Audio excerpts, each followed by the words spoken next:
how to build confidence. How do we build confidence? Or how do we build confidence in our Arab culture? So there's going to be slight nuances around that. So for those that are joining live, welcome to Wadih Wednesday. My name is Tiffany Tota, and I am here with Mira. Mira, wait, are we live on both? Yes, we are. Do I need to add myself to the stage or are we good? No, we're good. Look at us. Okay, microphone's good. Microphone check. Okay. Okay. All right. Let me just pour my coffee. Let's just take a minute because many times, and Mira's really good at grounding me in this way. I'm so grateful to her. For those that are joining, Mira and I, Community for International Arab was started about a year and a half ago. And we went from, I don't know, 5 people joining us on the lives to over 2,000. On TikTok, we're at 17,000 community members. And I think on Instagram, Yes, we're at 15,000. 15,000. And when I first started this project, I told Mira, and I remember telling her distinctly, even if this content can help 3 people or 5 people, then it's worth it. And the amount of DMs and people truly supportive of this content and the people sending the most gracious, loving messages keeps us going. So thank you. Thank you to everybody for your support, for your love, for coming together as a community so that we can heal and heal within, so that we can, if all of us took time to heal within ourselves, and that will emanate outwards. So good morning, everybody. Hi, Crystal. Hi, Rania. AA's in the house. Let's see, who else? Where is everyone coming in from? For those that are joining new, this is Tiffany Tota, marriage and family therapist. I'm a Palestinian American coming to you live from Los Angeles, California. And I'm joined by Mira. Mira, introduce yourself, let folks know, and see if there's any yellow news. Yes. Hi, everyone. I'm Mira. I'm Tiffany's assistant, and I'm always here in the back end trying to help you. I'm so grateful to be a part of this. And really, truly, every day, I just feel more and more blessed that we are growing and that we're really seeing your messages and your DMs saying how much this community and the videos and the reels and the lives and the workshops and everything is resonating and it's helping you. I'm joining you from Egypt. I'm here with Tiffany every Wadih Wednesday because I'm blessed and I'm just, yeah, really. And we have some yalla news, actually. We do have. So we have some new things that we just began in the beginning of 2026. And basically what we're doing, it's big, it's different. No one else is doing that. We're doing a drop-in LGBT support group. It's happening every Tuesday at 9 a.m. Pacific time. Oh, what a group. What a group. To my LGBTQ folks, my gosh, the most powerful group of people I have come into contact with over the last 3 weeks that we've been doing it. And I'm so grateful for the energy and the love and the support and the strength. It's incredible. So for anyone from the LGBTQ community, there's no commitment. Come on every Tuesday, be seen and heard and valued. And then I structure it a little bit differently.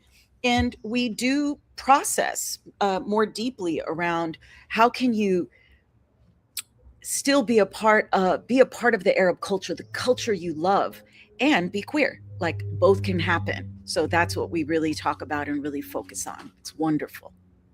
Yes, it's powerful and it's like one of a kind. We don't see anyone else doing that, and yeah, and we have it. You can always find the link for it in our bio. You can just click the link tree. You'll be able to see join the LGBT support group, and just click on that. You will see all the details and be able to pick the time that works for you and just book it. We also do have consultations now. Tiffany is usually overly. I'm pretty booked. Hold on the consultation. Yeah, let's slow down on that. But reach out anyway. I am pretty full. Right. you see, she's always like always fully booked, but she's always trying to help. So Dia, let's do this one. I might squeeze you in. I usually do, but okay. Wonderful. Let's see. We've got Ibrahim from California. Welcome. We've got Hannah Nine Love from Egypt. Egyptians always been such a huge supporter of the content. All right. Well, let's get started. Today, we're going to talk about building confidence. So if your confidence drops every time your family comments on your life choices, this live is for you. If you feel strong alone, but small family gatherings stay with you, again, this live is for you. In collectivist culture, we have to remember identity is public and approval is social currency, and shame is used as control. So for those of you that may feel really confident in your workplace, outside of your community, outside of your family, and then it wanes when you're with your family. There are lots of reasons for that. So today, here on Wadih Wednesday, we're not talking about disrespecting our families. We're talking about strengthening yourself without losing your culture. That is all what we do here, strengthening who you are and not losing that Arab within you. So let's explain what's actually happening. Okay, so confidence is collapses when identity is controlled externally. So what does that mean? In many Arab families, our worth is tied to obedience, not just obedience to our parents, but obedience to our aunts, our uncles, our cousins, the extended family. Sometimes that obedience, our grandparents, for those of you that still have your grandparents. Success, as we've talked about numerous times on lives, success is comparison.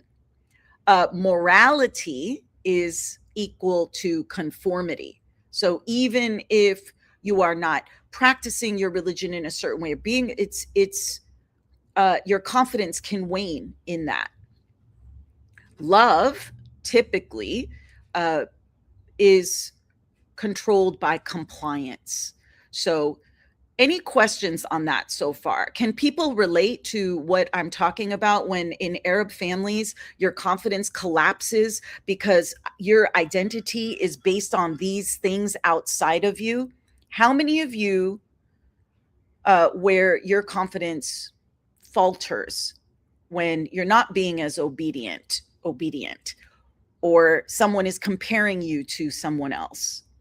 Or maybe you're not practicing the faith, no matter what your faith is, in the way that your family wants you to, and your confidence, or you feel guilty, it starts to go down. Anyone can relate to that? All right, thank you, Hannah. Yeah, many of us can relate to that. And so think about all of you on this live, that when someone steps outside of the mold, whether it's your career, your marriage, the stigma around divorce, let's say you relocate to another city, or you relocate to another country, anytime, or let's say you set some boundaries, pressure in the family system will start to increase. Okay. The moment you start to go outside of the mold, they'll start to put pressure on you, not because you're doing something wrong. It's because you're challenging the family system. And we know that typically we come from a culture that is based on fear. So if you're doing anything outside of that, well, guess what? They're not going to like it more often than not. So let's explain what happens. So when you start to do anything different, you might hear repeated criticism over and over and over again. Or even there's some families, they're so good at like hinebeniku, they'll just like poke at you, right? And they'll say these subtle comments, And then, oh my gosh, you'll start to just dim. You're going, wait, wow, they're criticizing me, or they're doing this subtlety that just eats at you. I want to validate that for you, because what they're doing is they're going to tap at that shame within you. Now, what happens is when we have this deep shame within ourselves, most Arab will talk about it as guilt.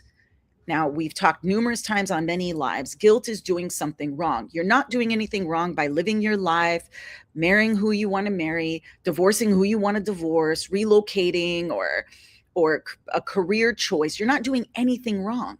Or even if you set a boundary, mom, dad, I can't do this today. They're going to put this pressure and they're going to place all this guilt on you, and oh, I'm a bad daughter, or I'm a bad son, or I'm doing something wrong. You have to remember that that's purposely done. Well, that's not fair. It's unconsciously done many times to move you towards obedience and compliance. So you want to recognize this self-doubt of when that shame trigger goes within. You're going to have this self-doubt. Stop yourself and say, what am I doing wrong? If you're not doing anything wrong, know it's a shame response. And we'll talk more a little later about how to overcome that. Many times, and this is so classic of how we move as Arab, at least in my experience as a clinician, both personally and professionally, I could relate to this. Whenever we start to do something different or take that risk and have the confidence to move forward in something, they'll say a comment, and then we start to feel this self-doubt. We start to shrink. And then what happens? Over-explaining.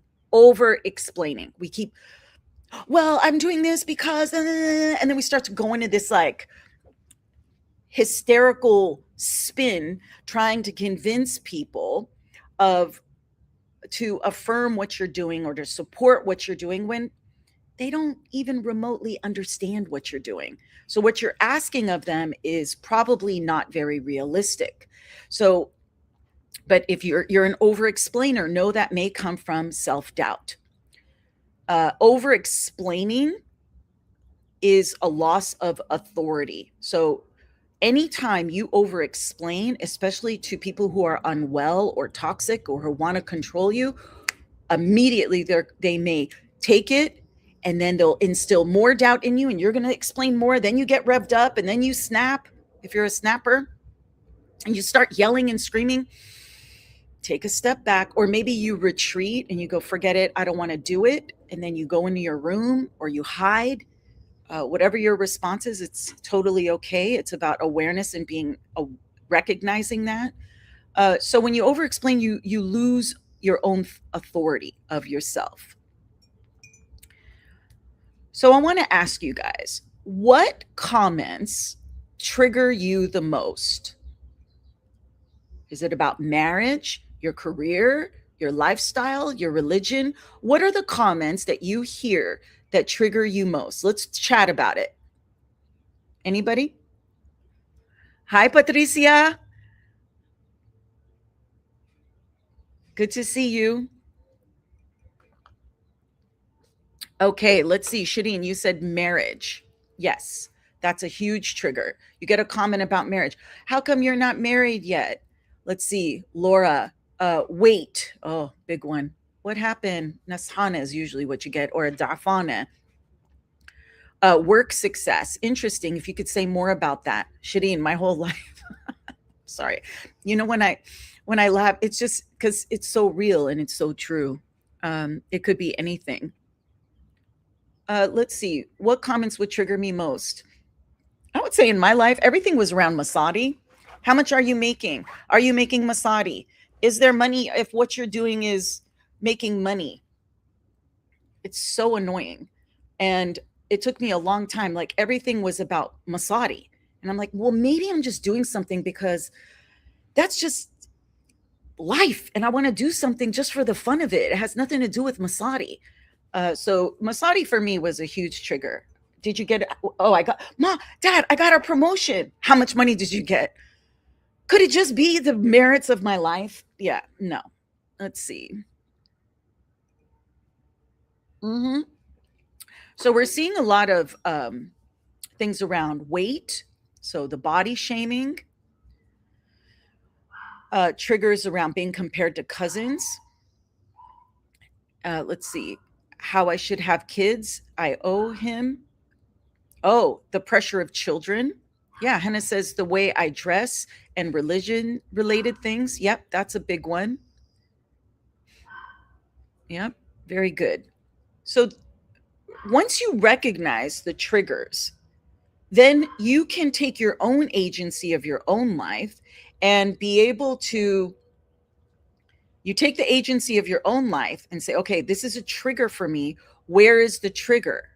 Why is this a trigger for me? A lot of times there's a misalignment in values. And so it's a trigger because typically people's values don't change and it's frustrating. So first of all, you want to identify the triggers and then understand why it's a trigger for you. And then from there, you can build confidence by recognizing in that moment, I know my parents are going to talk about Masadi, and that's just a given. So I don't give them my power of authority, say, oh, well, the promotion, I'm supposed to get 5,000. Oh no, 2,000. And I start going into this, well, no, I haven't been there that long. Right. And then they're like, oh, mm, mm. And then I start to get more revved up. Right. How many of you can relate to that? So you take yourself out of that game. Sometimes I would say, oh, I got $100,000 bonus. They know I'm BSing them, but they busuktu. So sometimes you just have to be outrageous with some Arab parents because they're not going to get it otherwise. But that's more my personality anyway. Okay, but let's get back to the 5 steps of confidence rebuild framework. And this is probably the core of the content here. You want to separate. Step 1, you want to separate respect from obedience. Many adult Arab children, we respect our parents and we can respect them, but the respecting and obey don't have to be the same thing. You can honor your family without surrendering your adulthood. And I can tell you from the DMs I receive and from the conversations that I've had with so many wonderful people, many surrender their adulthood, their agency, their autonomy, because they believe that's respecting their parents. And it's important to make that distinction. I can respect them, but am I obeying them out of fear? Where am I obeying out of? Fear, or am I acting from my own values? Many times it's out of fear. So does that make sense, Mira? As I explained it, I feel like we need to make a distinction. You obeying your parents does not necessarily mean you're respecting them. Many times, if you obey your parents against your own self, you start to build resentment towards them. You start to not like them, not want to be around them, because the boundaries you've allowed them to cross them time and time again. So for the parents out there, I'm letting you know, just because your children obey you, it doesn't mean they like you. Doesn't mean they respect you. Because if you're and I'm letting all Arab parents know, and maybe I'm digressing a little bit, your children want to love you. They want to embrace you. There is not one person that I've met that did not want to be a part of their family's life, yet this need to control, the intense fear in not allowing them to have some autonomy, to take risks, to go live their life. They don't want to be around you. Not because they don't love you, not because they don't want to respect you, it's because the way in which you want them to obey you is shrinking them. And at some point, they may be obeying you out of fear of losing you or feeling abandoned by you, because many of you will tell them that. You'll shame us. How many of you have heard that. What will the people say? Your cousin already did this. You're not ready. You're immature. And you've been running your father's business from the age of 13, and they say, oh, you're immature. This isn't how we do things. Oh my gosh, if I heard that from a boy, Allah yarhamo, my gosh, this man, this is not how we do things, Tiffany. I would say, well, maybe we want to shift how we do things so that we can create more community and have more love and have more connection.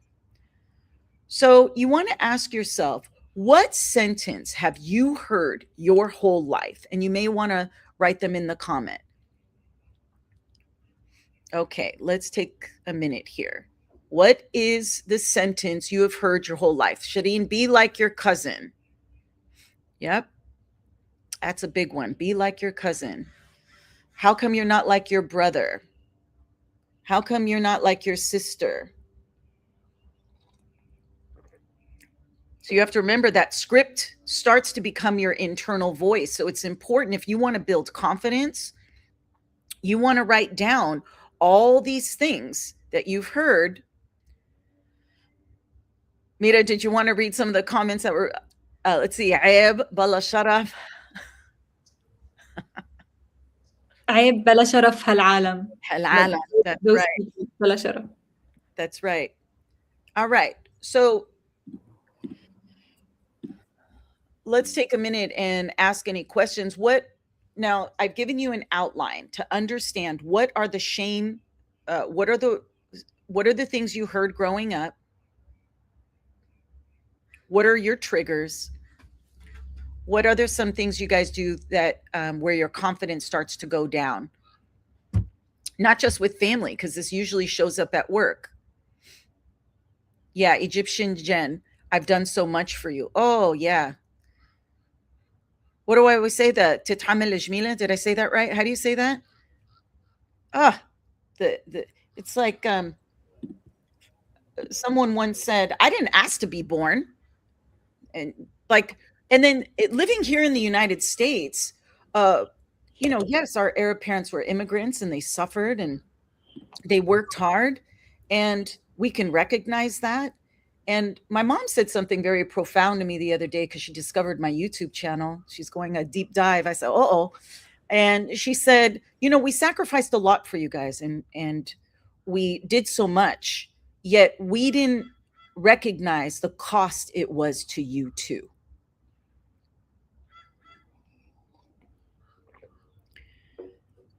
So what does that have to do with confidence? It has to do with recognizing that each and every person in your life is going to come from their own place of fear, their own place of insecurity.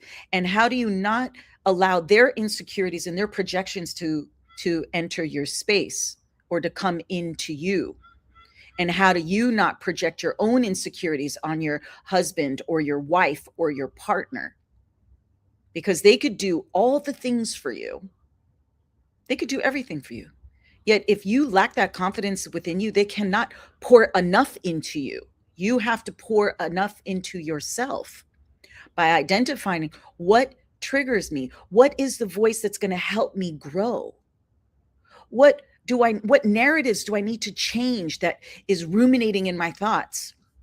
You're not like your cousin. You're not making enough money. How come you're not this in your career? And it's like endless, it's like they're relentless in there, pa, pa, pa. And then you wonder why your nervous system is fried. You wonder why, because it's constant noise, but it's up to you to remove that noise for yourself. And it takes so much time and effort. Yes. Yeah, Laura, you're right. The internal voice is their criticism, yet we cannot blame them. We can recognize that. And at some point, you have to take accountability and responsibility for shifting that voice for you. And building confidence means taking one little step at a time to empower yourself, even with one thought. Okay? Let's see. How are the comments doing, Mita? Can you read them out for me? Sure.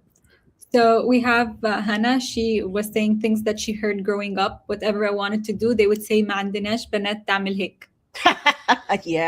Yeah, that's a good one. Yeah. Laura said they would say Allah yarhamni minkum, may God relieve me. Yeah. I think one time my grandfather, my family hates it when I talk about that, but I just have to say, whatever. My grandfather, I was writing my thesis for, the master's degree, and it was family lineage stuff. And I was talking to my teta, and then my grandfather, he said, and please tell me if I'm saying this wrong, because I had to ask my mom. And I said, grandfather, what is going to be the legacy you leave for your family? What message are you going to give to your children and your grandchildren and your great grandchildren in this legacy? He said, El kul hawalay kabbaruni. El kul hawalay kabbaruni? Yeah, like everybody around me buried me. Oh. So I looked at my mom and I said, did he just say what I thought he said? I said, la, la, la, la, la. No wonder all of us are lacking in confidence when you have the head of the household saying everybody around me buried me. Geez, Louise, Arab are so intense, aren't they? Oh, yeah, they are. Goodness. Okay, what other comments? And then we'll get back to how do you build confidence. We have Maze. I'm not sure how to read your name, but he said they become internalized and poison. I think he meant like what his parents said or her parents said. They become internalized and poison relationships with self and with others, especially romantic partners. Sing it for the children, Maze. Creatix, tricks. Yes, it does. And you could be as far away from your family. They could be gone, and those messages will be here. So, and it does poison relationships with others. It seeps into your romantic partnerships. Okay. So in collectivist cultures, arguing rarely restores respect. Okay, let me repeat that. Arguing rarely restores respect. A lot of it comes from consistency. So instead of defending your choice or explaining repeatedly, seeking validation, if you keep doing those things, it's going to lower your confidence, because what do you think they're going to do? What do you think they're going to do? If you keep defending your choice that they don't understand and they will never understand, or if you keep repeating or seeking validation from people who are intent on not seeing you or understanding you or not even curious, you want to shift to calm repetition, stable behavior, and visible responsibility. So what does that mean? I understand your concern, Mama and Baba. I've thought about this carefully. No debate, no escalation. Don't get roped in, because they're so good at like roping you into the same circular argument you've probably been having for the last 10 years of your life. Don't do that. I understand your concern. I love you. I respect you. I've really thought about this carefully. This is what I'm going to do. I'm going to marry this young woman who may be of a different religion. I'm going to pursue this career you may not understand. I'm going to move to another country because I want to explore the world in different ways. And again, confidence grows when you stop performing for approval. Now, let me explain. It's okay to want approval from your parents or the people that love you. There's nothing wrong with that. Yet it becomes problematic when you start living your life based upon their approval. This can also happen at work. You want the approval of some knucklehead manager that you can run circles around, because I see this too many times with Arab people when they're in the corporate world. Man, they can dance circles around 90, at least here in the US, 90, they dance circles around any person. But the manager, will put the carrot and the stick and say, here, I'll give you this promotion. And then they never do. And then you want to do more approval, and then you don't get the promotion, you get more work. And so your confidence grows when you say, I'm not performing for you. I'm either you're going to own what you do, and then it's that fear will come up. Well, maybe they'll reject me. Maybe they'll fire me. Okay. Your worth should not even be there anyway. Okay. Do you guys hear that?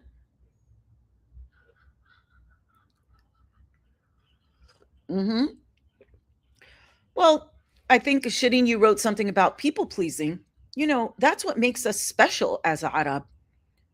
Our people pleasing, our ability to understand our guests and to know what they want, and our hospitality. And then going above and beyond. That's what makes us unique and special. Yet what happens is when we're doing too much and you're not receiving, the confidence starts to wane. Or when you have people that are intent on shaming you or putting you down, you do all this work, and then they're going to say, oh, that's not enough. I'll share a simple story around that. And I want all of you to go within yourself for a minute and ask, remember a time when you were little and you felt really confident? You felt good. Whether it was alone in your room and you were doing a dance in the mirror, or, something. Okay. Take a look at what age did you feel the most confident? And you may even want to put that age in there. And I'll share a quick story. When I was 5 years old, I was I'm very petite, but I was very, very tiny. And I remember I went to the kitchen and I wanted to help my mom. She had very small children at the time. I was 5 years old, and I went and I grabbed the chair from the kitchen and I dragged it all the way from the breakfast room into the kitchen, and I put it where the sink was. And my mom had some dishes in there, and I carefully washed every dish because I wanted to help her. I wanted to be that good daughter.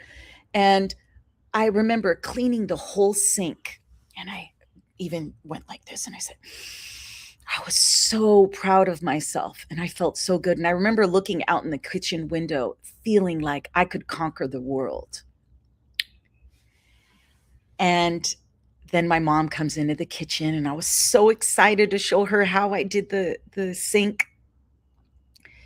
And then my mom says to me, she looks at it disapprovingly, and she said, I still get emotional, because that little kid inside you never forgets these moments. And she said, how come you didn't clean? There was some little soap bubbles around the faucet. And she said, how come you didn't wipe the faucet? And I remember in that moment, you're 5 and you were feeling so proud. And then in that moment, you were crushed. And I think she didn't recognize, because I know, knowing my tete and knowing my Siti, they were perfectionists. And I know she only did to me what was done to her. But in that moment, and this is for all of you who are grieving that little boy or little girl inside you that was so proud, and then it was crushed. And your whole life you spend trying to clean the soap around the sink, your whole life. And the reason why I'm sharing this with you is these moments when you're little define how you moving forward. Okay? And that you will spend a lifetime trying to prove to people your worth. And the only thing I can share with each and every one of you is honor that little boy or that little girl in you when you were 6 or 7 and you were so proud and somebody crushed it for you. That it was not your fault. It doesn't negate what you did or how proud you were of the artwork or doing well in sport or doing these things. Okay? So I digressed, but this is where you cannot argue with people who uh, are coming from their own limitations or their own pain. So stop arguing. Stop trying to prove your worth. Whatever you did was good enough. And you need to stop trying. If you want to wear earrings, wear the earring. Yeah, this is my choice. This is what I like. And you repeat it like a parrot, like you would with the 3-year-old. And it's not to infantilize our parents or the people around us. It's a, you don't have to explain. Just say, yeah, no, this is my preference. This is my choice. And then you want to have stable behavior. The more stable you are, the more you can have emotional regulation, the less power they have over you.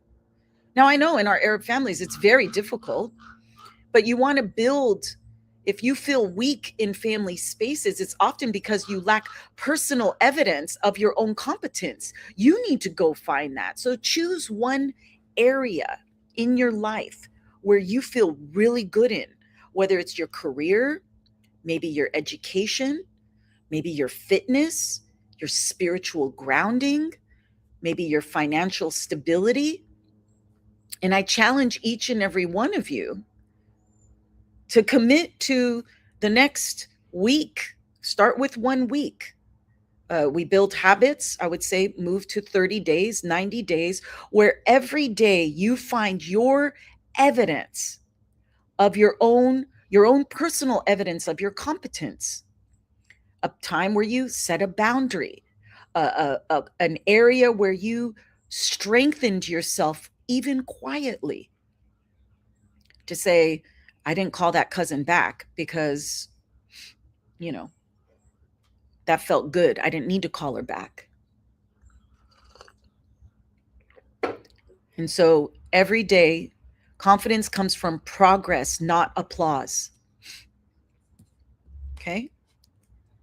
Confidence comes from your own progress in your own life, working towards your own goals, not the applause from other people. Okay? Mira, how are we doing?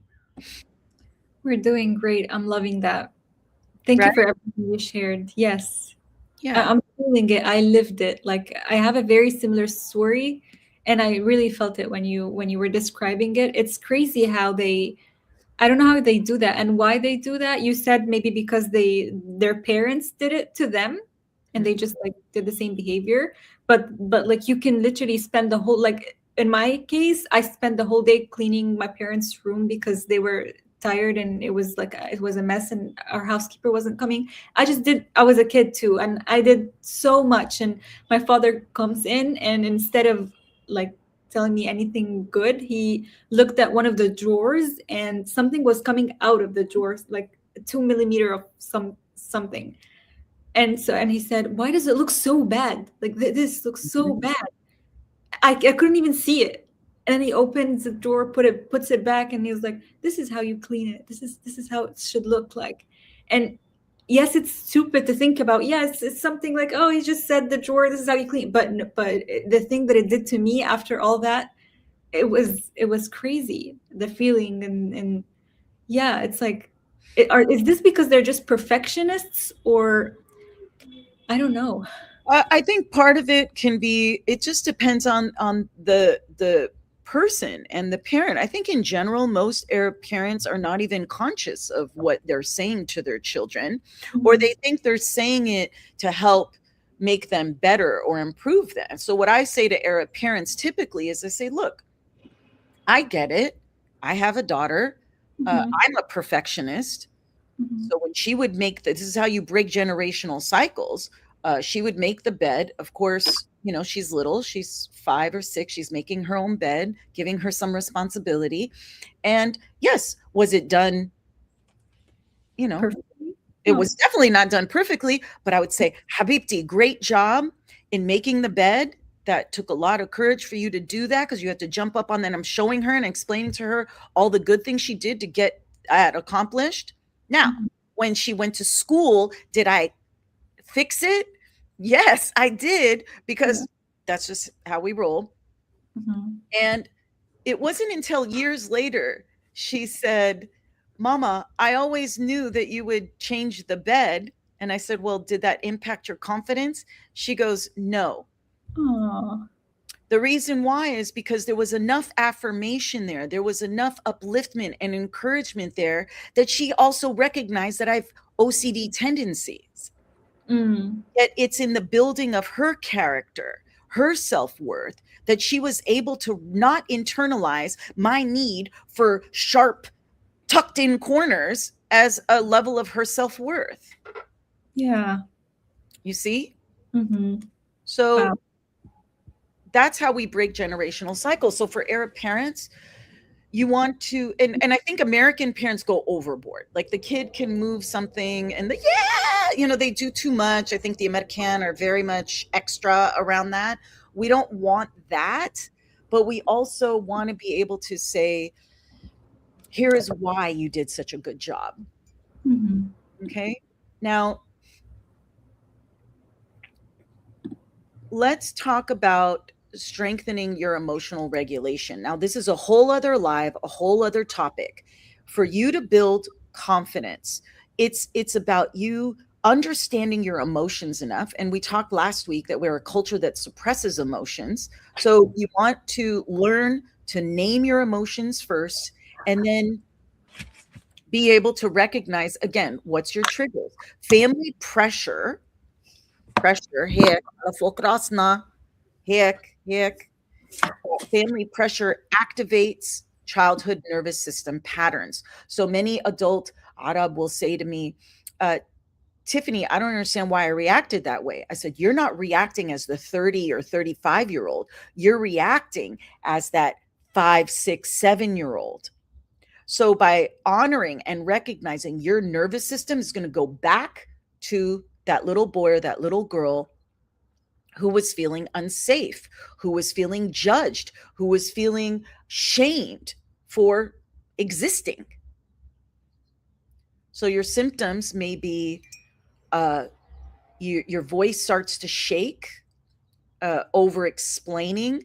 You may start to cry, as I did in here. Like you start to feel the pain or anger, or you have a freeze response. You just freeze and just let them annihilate you with their criticisms and everything else. So, a quick regulation tool, as many of you already know, which we don't honor enough, is the breath. So, even when they're in your face and they're, you're fat, you're dumb, you're not like your cousin, whoever, uh, it's about slowing yourself down enough to utilize your breath. And so, you want to do a slow inhale first. You could try it in here. Slow inhale. And you want to hold it for 4 seconds and then breathe out. But you want to breathe it out longer than the for 6 seconds. You want to relax your jaw or your shoulders. So sometimes it's just adjusting. If you're sitting down, you want to plant your feet on the ground and get grounded. And as they're talking. You don't have to listen, because they're just tough to think stuff you've probably already heard most of your life. And you want to get centered in your breath. And if you're becoming too dysregulated, give yourself permission to say, I hear you. Go to the bathroom, maybe go outside, go for a walk. If you can, mix it up. But the moment you could start focusing on your breath, I also do a little bit of tapping. I mean, obviously, you don't want to tap with, and for your family already thinks you're probably unwell, but putting pressure, your feet on the floor, and you add a little bit of pressure to release that tension in your body. Ice cold water also can be very helpful. Ice cold water. So I always let my clients know, if you're in a work situation or a family situation where there may be a lot of intense conversations, ice cold water in a cup. Or in a cup, or in a شو اسمه هدول, the, what do you call it? Like a water bottle or something. Ice cold water. You can hold it It will change your body temperature, not to the point where you hurt yourself, obviously not. And then it will slow your brain down. So keeping ice water with you in these intense family situations can be helpful in helping you regulate. So the breath and ice are two very quick techniques to help you emotionally regulate, because you cannot build confidence when your nervous system feels threatened. So when you're feeling threatened, unsafe, judged, it's important for you to understand you cannot build confidence from that place. You need to find safety first. You can find safety in the breath. You can find safety in giving yourself permission to leave. That may be the one boundary. I'm telling you, the first time you set boundaries like that with your Arab family, you're like, okay, my wife and I are going to go because whatever was happening, and you get up and you walk out that house and say, thank you, we'll see you later. It doesn't have to be drama or yelling or screaming. You and your wife or you and your husband make decisions so there's no problems in your marriage, to say when things start to get a little wonky, little intense, we're going to take us and the kids and say, thank you so much for a lovely dinner. And we're going to leave. The moment you do, and it's terrifying. The moment, first time you do it, that's how you build confidence. That's how you not poison your relationship. That's how you build strength within you to say, I am not going to tolerate this level of abuse. Now, the more you do that, repetition, they, depending on the family, they will start understanding, this person's going to keep leaving unless I get my act together. Then you will see some shift in the behavior, and not for a very long time. People will, what did one person say to me? An elderly woman, she said to me, people will do to you what you allow them to. And if you allow people to step all over you, treat you like shit, excuse my language, if you allow people to harm you, well, guess what? You're giving them a license to harm you more. So you want to slow your breath down. What is it? Speak your truth, even if your voice shakes. You say, I am not going to allow you to speak to me this way. Now, they may rage, they may flip out, and then you seek your safety. Now, the families that are more open, you may see a behavioral shift. Some families, if their control is too intense, if they're on the narcissistic, I know we overuse narcissism, but you're talking very extreme cases, you may have to say goodbye to them for a little bit until you can build so much of your life, your financial stability, finish school. You start building your life without them, then maybe you can come back because you can build that confidence. Okay. So now let's talk about a big one. I'm going to be very blunt here. Let's address the fear of community judgment. Some people will talk about you no matter what. This fear that we have of the community, what's the community going to say? We are so intensely fearful of what the people are going to say. And many Arab that I talk to, they'll say, I don't care what the Nas says. I don't care what they're going to say. And I was like, of course you do, because your nervous system, it's tied to that. We come from a collective culture.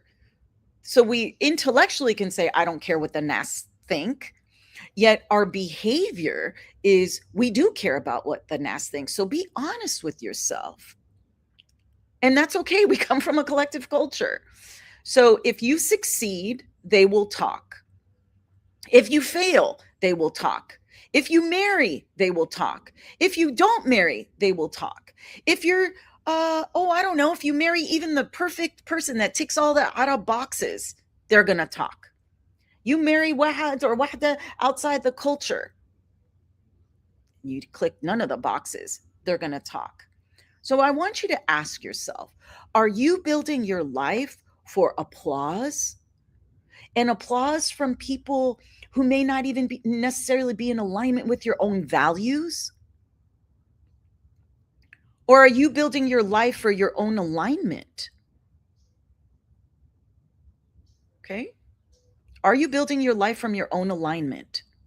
And that alignment comes from you understanding what are your triggers, what is the internal dialogue that's keeping you from living your life fully in alignment. And you have to remember, and all of you already know this, community memory is shorter than you think.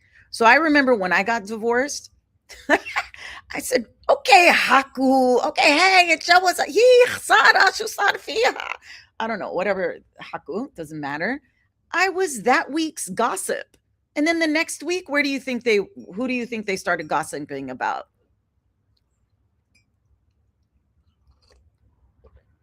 Ibn Mufid, who was, doing drugs on the corner. You know what I mean? Or, Bint Salwa, who was, I don't know, spending too much money. So you have to remember, the hard truth here is some people will never update their opinion about you. You could be wealthy, you can have all the perfect wife, the perfect husband, the this and that, and they will never update their opinion about you because their opinion of you is invested in their pain. So until they can heal their pain, their opinion of you won't waver. So confidence requires tolerating that, knowing that no matter what I do, no matter how I move in this world, these people, whoever those people are in your life, are intent on seeing me small, seeing me as the, labels that they've placed upon you, no matter what you do. Okay? So your confidence requires you tolerating that. And can you tolerate that? Now you want to think, before we end the live, what decision are you afraid to make because of family? Okay. What decision are you afraid to make because of family? And then what is one boundary you may need to practice? Now, with our Arab families, haddu alayhum, give them small doses. Many Arab parents, they're just afraid, ba'rafush, they don't know. So you want to give them small boundaries, give them an opportunity. Don't just, throw the whole thing at them. Give them time. That's how we bridge healing. And then where in your life do you still feel like a child? Where do you still feel like a child? And you want to acknowledge that I still feel like a child. So every time, as an example, every time I wash the sink, I feel like a child because I'm scrubbing that. I make sure that faucet has no suds around it. And you say, okay, that's where I'm at. Nothing wrong with that. But it's in having an awareness of what that is. And so you want to respond selectively and model calm authority.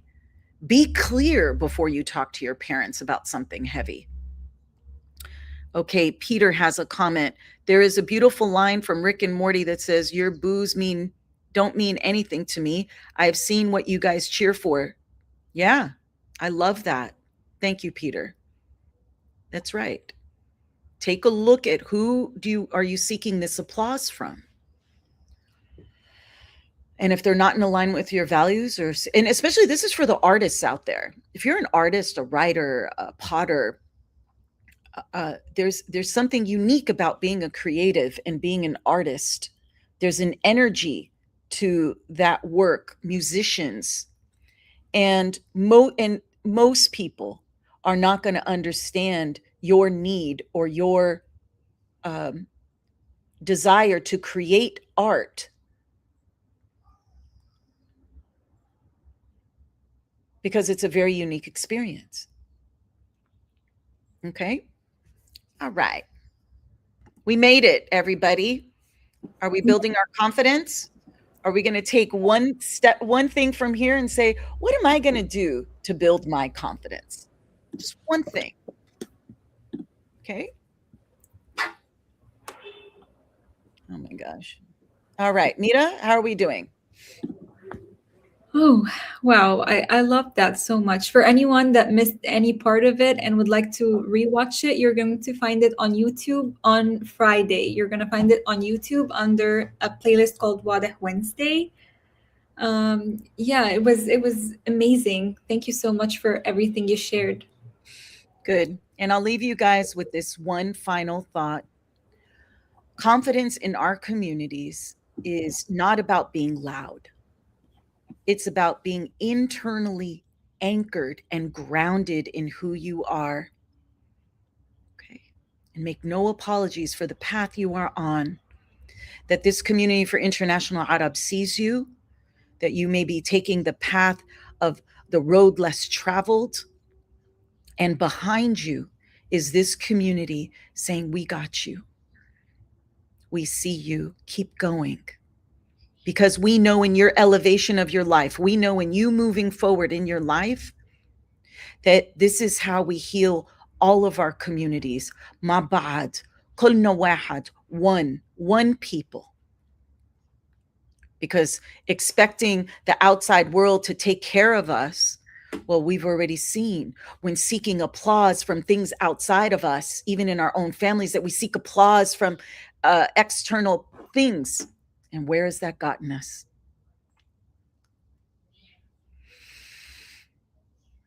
Nawar, the light in me sees the light in you. And no matter where you go on your path, we honor you, we bless you. Have a wonderful evening wherever you are in the world. Have a wonderful day wherever you are in the world. Join us every Wednesday, Wadeh Wednesday, 8 a.m. Pacific, and we will be talking about similar topics. And you can find all of this on our YouTube channel, LGBT community. Come join our شو هدولي interrupting my life للآخر. Well, here we are. Just know that LGBTQ community, please join us for the drop-in group. We'd love to see you. Our Light to Light support group. We're starting a new group in 2 weeks. Yes, and it's going to start in March in 2 weeks, and we didn't launch it yet. So if you're interested, just keep an eye on our stories and on our page. Just make sure you keep an eye, because we'll be posting about it once it's ready to be booked on the website. That's right. And we're always open to your feedback. I mean, honestly, this is so new for all of us, and we love to hear from you. Any topic ideas for Wadeh Wednesday, anything that we can do to improve the content, we love to hear from you in that, provided it's kind and loving and coming from a place of enhancement and not put downs. All right, everybody. Have a wonderful day. Thank you so much for this community. I love you guys from the bottom of my heart. I'll see you next week.